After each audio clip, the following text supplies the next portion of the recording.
This is the Magdalene Mantra. I'm Dyana Jean, and with me today will be Miss Urne to discuss her book called Trust Me, the Untold Story of Mary Magdalene. Anne will be joining me all the way from Oklahoma City, Oklahoma. So stay tuned for a delightful conversation. Namaste, peeps. This is the Magdalene Mantra.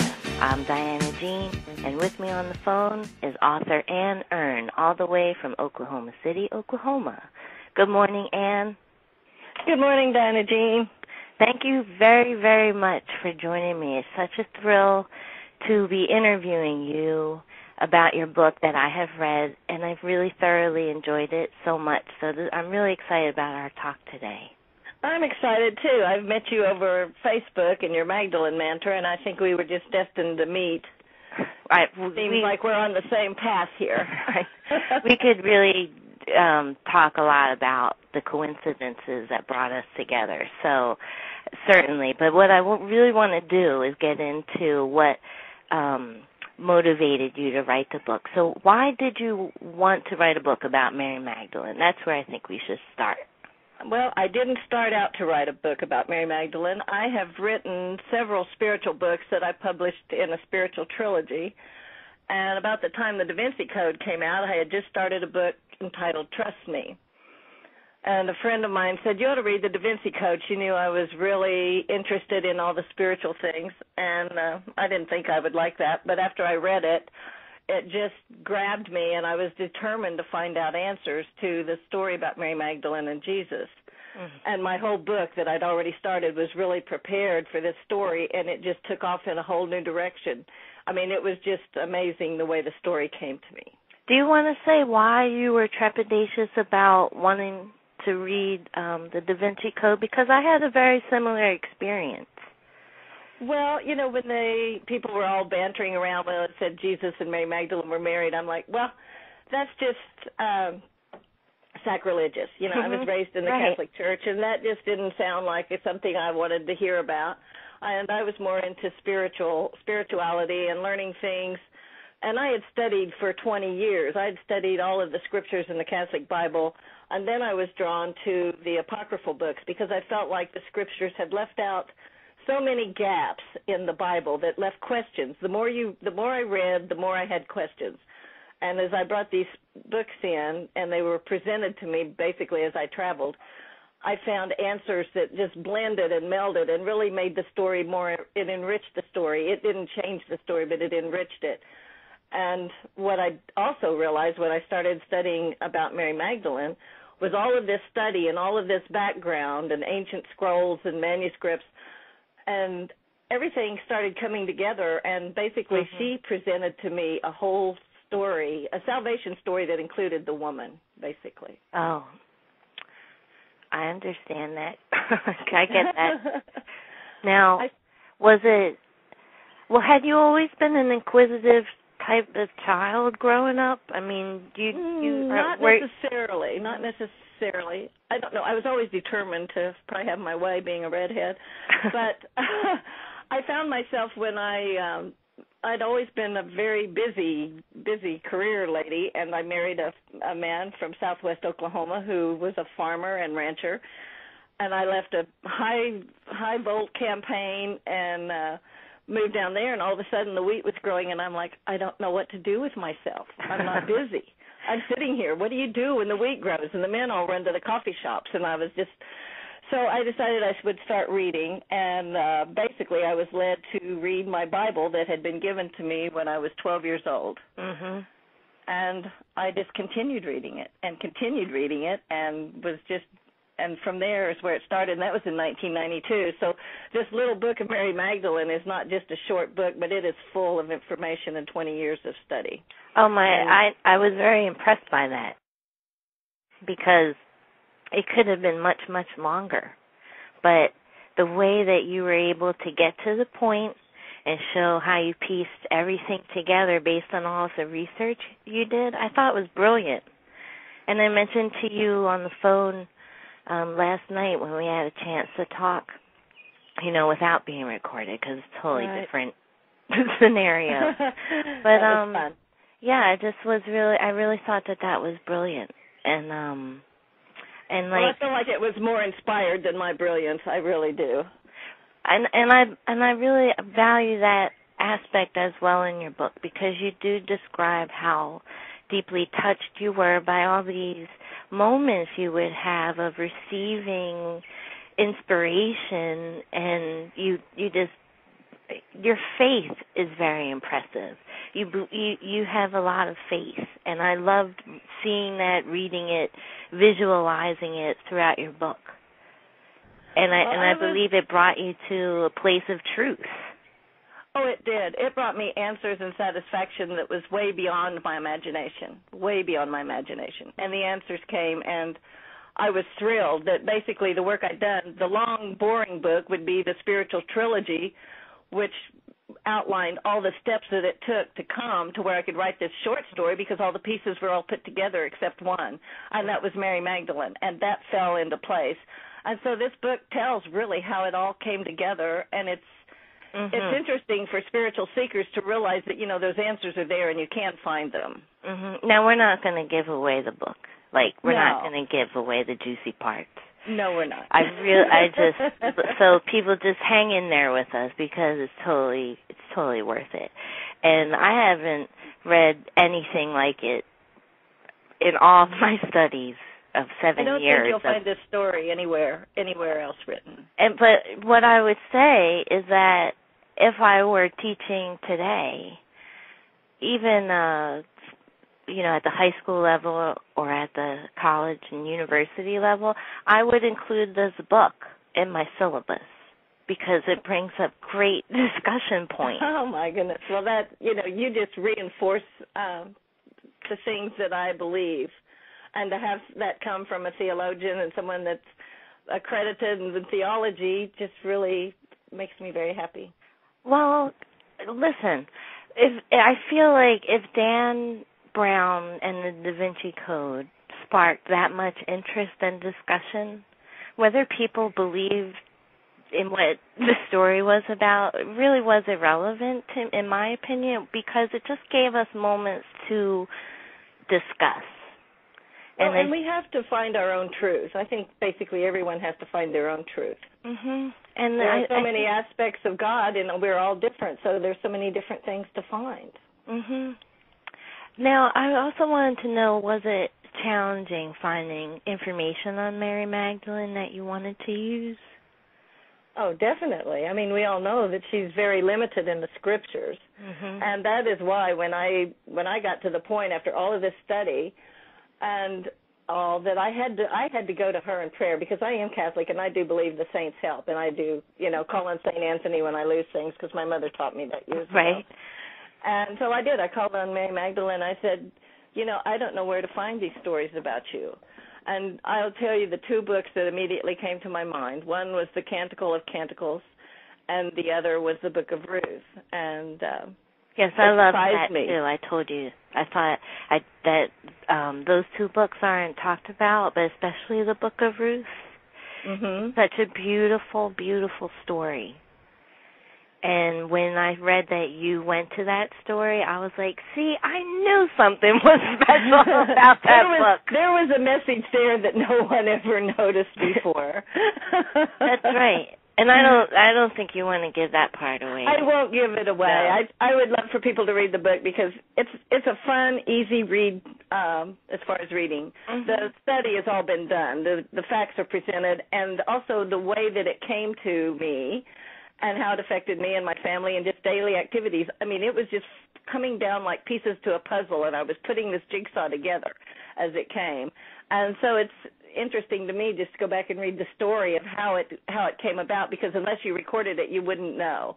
You couldn't go back and retell it. Right. How did it change for you when you got to the Gospel of Mary, the Gnostic Gospel of Mary? Did things shift for you the first time you read about it?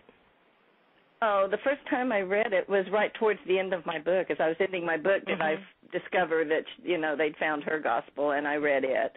And I included excerpts of that in my book. Because she said the place where she could find her Lord and talk to him was that place called the Noose. And it's a spiritual place. It's not in your head. It's not in the book. It's, it's the place where you go spiritually within and find the answers that you want for your own self from your God, How would you describe overall what your book is about? Overall, my book is about all the questions people have left after they read the scriptures. And I would say overall, I guess I would say it describes the salvation story without leaving the feminine aspect out of it. And what do you mean by that? You have to have the whole picture. You feel like women have been left out of that whole... Well, I do. Yeah, I do. And I think Mary Magdalene brings in an aspect of the feminine spirit, and it brings the story more understanding, it makes sense. When you finish this book, you will say, now that makes sense. And your other books that you mentioned, how are they different from this one? Well, they are just strictly a spiritual study, but they do go into different people in the Bible and different aspects of their life, Moses, Jesus, Elijah. Like I said, there's a lot of interesting things in that book where I put together different aspects of the Bible, personages of the Bible, and bring in the Apocrypha to help fill in some of the gaps there. There's the stories of when Enoch was taken up into heaven and given to writing books, and there are just so many things that was left out. Yeah, or cut out. They'd have their councils and they would cut out certain books. Do you feel like people have, in general, the wrong idea about Mary Magdalene? Well, those that would think she's a prostitute, I think, are definitely way off track. I think, wasn't it a pope that pronounced that, and then later another pope that took it back? Yes. That's what I thought. Yes. And at the same time, part of me believes that, things happen for a reason. And the whole discussion about women and sexuality isn't a mistake for a discussion. As a discussion, it's not a mistake. I think the fine line, and I found this when I was reading because after I read Da Vinci Code, I had to read Holy Blood, Holy Grail to see where it came from, And the problem I found with Holy Blood, Holy Grail is they're like, this is, they tried to humanize Jesus and make him, the father of a child and this and that. But at the same time, that made, after they brought him down from being divine, then they tried to make his children and everything royal, and I thought that's conflicting. You're either divine or you're not, So this story of mine brings all that into all those different aspects in, and it's explained in a way that you can comprehend. And it's almost like, why didn't I think of that? But unless you seek it, or unless you'll find the answers in my book. I mean, I was overwhelmed with what the answer was. One of my favorite memories from college is being in a religion class called The Historical Jesus. And I was about probably 19 years old at the time. And it might have been my first semester, but I don't think so. I think it was maybe my sophomore year. And that class, being taught from a historical perspective, made me think about so many different things. And it was probably one of the most poignant classes as a religion student that I ever had, because it got me to see things from a perspective I really hadn't considered all that much. Like, what would his humanity have entailed during that time? What was normal for that time? Was it normal for Jewish men to be married with children? Would he have, It was unnormal for them to be not married, and anyone that's read any of the Margaret Starbird books would have a good historical sequence of how things were back then also. Now, you like her a lot, is that right? I've never read her books. Well, she was mentioned in the Da Vinci Code, so you had to go read her to see her perspective. And she's a Catholic gal. In fact, I went to one of her conferences, and she is a Catholic girl, and she basically put out in her books that Jesus would have been married based on the way history and the different things she pulled out of the gospel. Hers is a very interesting read from a historical perspective. Mhm. I found a very famous photo from 1922 called The Nuptials of God by Eric Gill. Wow. I don't know if you've ever seen that. I'll have to pass it on to you. You will. It's really provocative.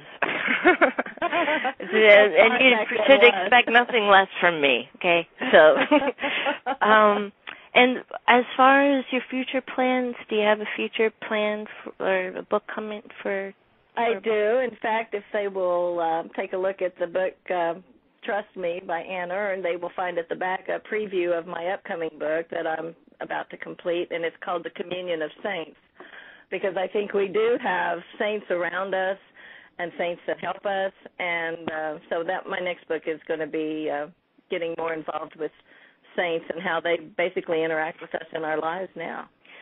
Yes, and well, reading all about that in your book, about how they've interacted with you, I'm telling you, people, you cannot miss her next book because she is very connected to the saints. Thank you. And your favorite saint is Saint Teresa? Saint Teresa of Lisieux, the little flower. She is my patron saint, and she guided me. She helped me with this book. I promise you, my saint was right there with me all the way, leading me and guiding me in my spiritual quest. Mhm. I know that was going to be my last question, was how would you describe your spirituality and authorship and its relationship to one another in your life? They're one and the same to me. My spiritual quest is, my book is the outcome of my spiritual quest. It's knowledge that I gain through my spiritual quest and my learning that I have to put down and write. And you'll find how I got my name, Anne Urne, in the book also. And I'm basically a scribe, to put down this information and these facts that I have learned that are so wonderful. Mhm. Do you ever see yourself writing any books that won't be about spirituality? I don't know. So just see. I didn't ever think I would write a book like this one on Mary Magdalene, so you never know where the spirit might take you, do you? No, no, not with you. not from this book, from what I gather. I can probably write about our adventures in Provence when we went to the tomb of Mary Magdalene. Those are quite some experiences too. Well, what was that like for you? To go there? Yeah, to go there. It was. And what year did you go there? Fulfilled. Pardon? What year did you go there? I went there in 2009, and that was when I had just reunited with my cousin, and her and I came together to collaborate to bring this book. I had written this book, Trust Me, back right after the Da Vinci Code, and self-published it. But then when I met up with my cousin, we reconnected after 40-some years, and it was remarkable. She was in media, and I was writing and self-publishing, so we put our joint efforts together and collaborated on bringing this book to Mary. And in fact, the picture on the front of the cover was taken when we visited the tomb of Mary Magdalene in 2009. And we were surprised when we were returned there in 2010. We had not planned to go back there, but I had missed going up to the grotto up high where she supposedly lived there in Provence because it was raining. And when we made plans for my very first cruise, we decided it had to be transatlantic, and I wanted to do European. And it turned out, I asked my cousin I was emailing her, she's out in San Francisco, I said, what do we want to do on our trip to Monaco? And she emailed back, she said, that's near where we drove last year, meaning when we went to the tomb. And I said, forget Monaco, I'm renting a car. And so we did, we went back from the ship, and believe it or not, a priest even joined us and went with us. And that's another whole story. If you meet Mary Magdalene, you will have some adventures, I can promise. I've certainly had a few of my own since just coming up with the conception for the series, and I don't really even know where I came up with her necessarily, but then she seemed perfect for me, and basically I knew that she was like the most controversial and mysterious woman in any spiritual tradition, it seemed, in the world. And I was a teacher of world religions, so I studied world religions, I taught world religions. And out of all the world's religions, I mean, there wasn't a woman like Mary Magdalene who caused so much controversy. Oh, my gosh. So I thought she'd be, provocative. She definitely is, definitely. And I was fascinated when I caught up with you, or you found me, and you opened that new Facebook on the Magdalene mantra, because I was thinking about that as I was preparing for our interview. And a few mornings ago, I think I told you this, I woke up and I thought, I have the Magdalene mantra. And I asked her, I said, why did you come up with the name Magdalene mantra? And I woke up knowing that I knew the Magdalene mantra. And I know a mantra is a lot of syllables, and I was given this back in 92 when I first started my spiritual studies and Bible reading. I'd heard of all these people that speak in tongues, and I thought, well, I wonder if I can do that. But instead, this mantra was given to me, and at the time I had no idea. I've never forgotten the syllables, and I didn't know until later down in my studies when I got into some Hindu and Eastern studies that was actually a mantra. And I will tell you this, and I also will tell you what I also figured out. When I went to one of the Margaret Starberg conferences, we had a nice meditation where we focused on pictures on a screen of Mary Magdalene while this music played. And she said, if some words come to you while you're meditating, write them down. And I'm thinking that the words that were given me there might be the meaning of my mantra that was given to me.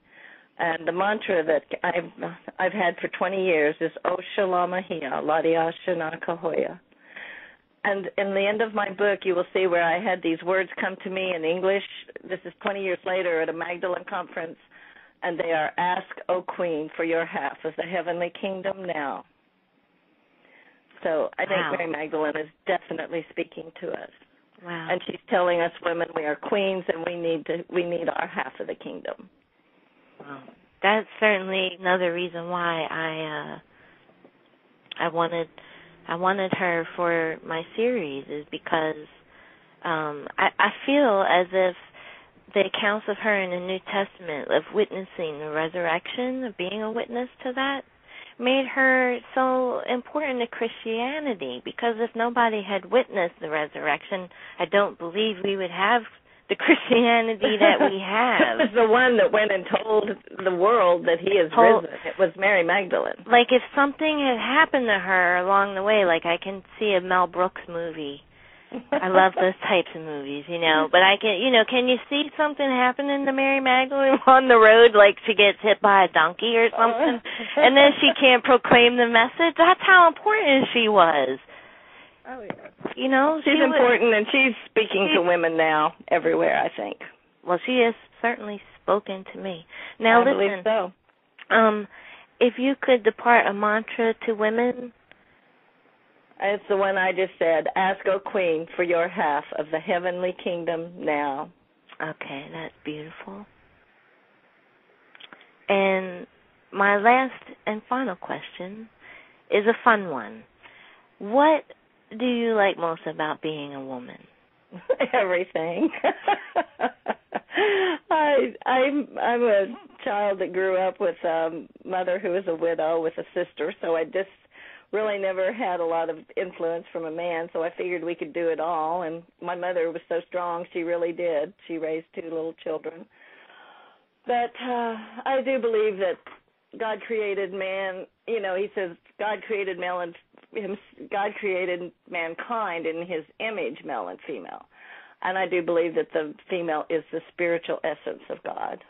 Well, do you think Cyndi Lauper is correct when she says girls just want to have fun? Oh, I think we all want to have fun. I don't think that's. But don't you think girls know how to have fun a little bit better? I think girls bring the message of peace and love and wisdom. I think we're all the feminine aspect of God. Mhm. And probably the fun part too. I agree. Well, I really appreciate your taking this time to talk with me and let my listeners know about your book. The book is called I appreciate you doing this. Well, you're welcome. I really was touched by your book, and And I know it's going to lead to great things for you. Well, I think for both of us. We will see each other down this path again. Yes, I hope we will. The book again is called Trust Me, The Untold Story of Mary Magdalene. It is by Urne. And Anne, what is the website? It's www.media3.cc and then /trustme. So I think also if you just Google Trust Me and Anne Urne, you will see that Media3CC Trust Me for the website. And I have it posted on Facebook on a face page where if you go to Mary Magdalene, The Untold Story, you can find it.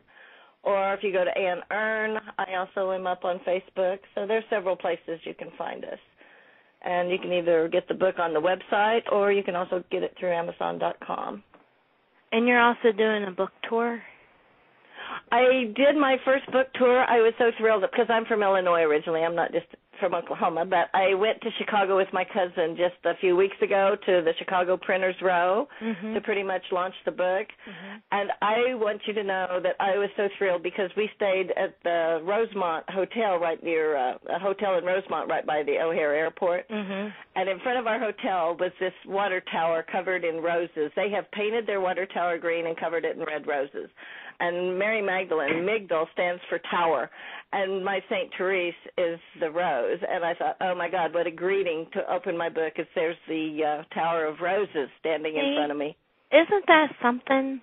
Oh, I was thrilled. I was thrilled. See, things like this happen to Anne, people. Trust me. Ha, ha, ha. Ah, very good. Okay, Anne, thanks so much for joining me. And good luck with everything. Thank you. Same to you with your Magdalene mantra.